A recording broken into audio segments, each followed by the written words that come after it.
Every missionary, every Jesus follower, every world changer hits this crossroads. God's glory or my plans. You can't live for both.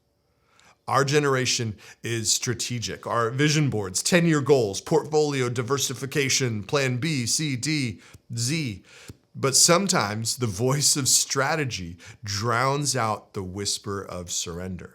According to a recent study, 68% of Christian young adults say they'd obey God if it didn't disrupt their personal goals. But here's the thing. Obedience will absolutely disrupt your plans. It always has, because God isn't asking you to pencil him into your dream life. He is inviting you to lay it down.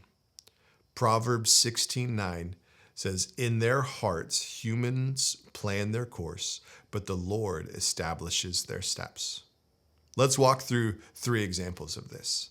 Moses in Exodus chapter 3 and 4. He had a quiet, simple life. After fleeing Egypt because he killed somebody, he built a life for himself in Midian. He had a wife, work, safety.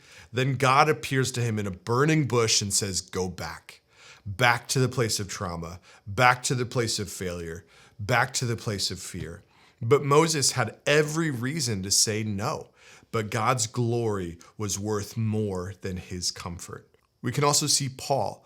In Acts chapter 9, he has this amazing conversion. He was on track for this life of power and prestige, and Jesus knocks him off his horse, literally. And from that moment forward, Paul, it was all in, regardless of where the call took him. In Acts chapter 20, verse 24, he says, I consider my life worth nothing to me, if only that I may finish the race and complete the task the Lord Jesus has given me.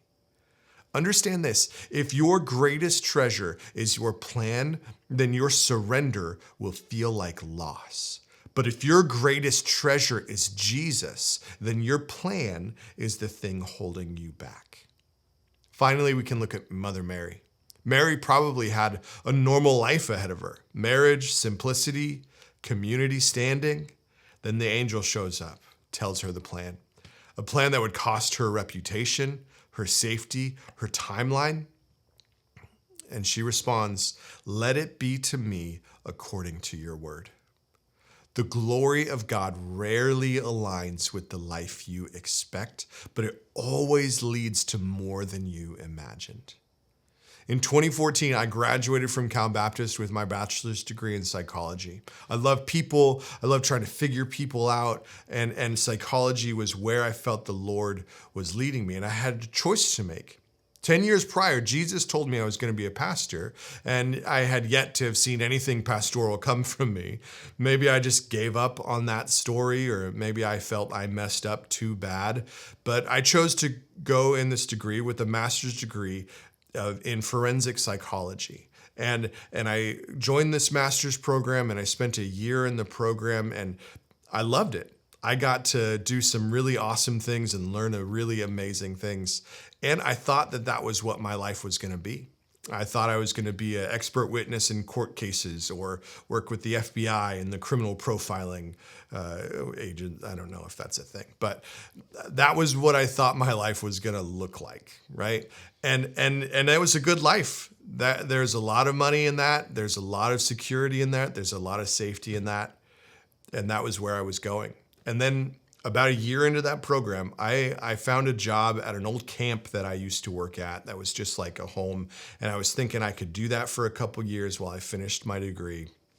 And then as I applied for this job, it was a Christian camp, and it lit this fire in me that had been dormant for like 10 years. So I quit the master's degree program halfway through. I gave up the money and the prestige, and I began searching for jobs as a pastor. I didn't get that job at the camp, but I started searching, and how I got to this point is a story for another day. But sometimes I think, where would I be if I didn't quit that program?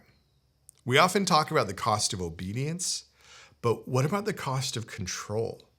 What does it cost when we keep saying, not yet? Over 3 billion people are unreached. 86% of them will never meet a Christian unless someone reroutes their life? What if someone's eternity is waiting on your surrendered yes? What if the delay in your obedience is a delay in their access to Jesus? You can either cling to your plan or you can carry his glory. You can't do both. So what's your plan? What's the thing you're afraid to let go of? A career path? A dream timeline? A certain image of your future? What would it look like to say, God, you can have it all, even this? It won't be easy, but it will be worth it. If something in this message stirred you, don't bury it. Don't walk away and forget it. Join our Discord.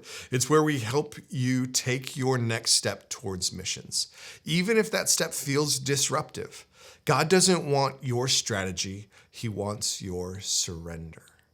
The world doesn't need more well-executed life plans. It needs more surrendered yeses. God's glory or your plans. You were built to go. Let's echo that call.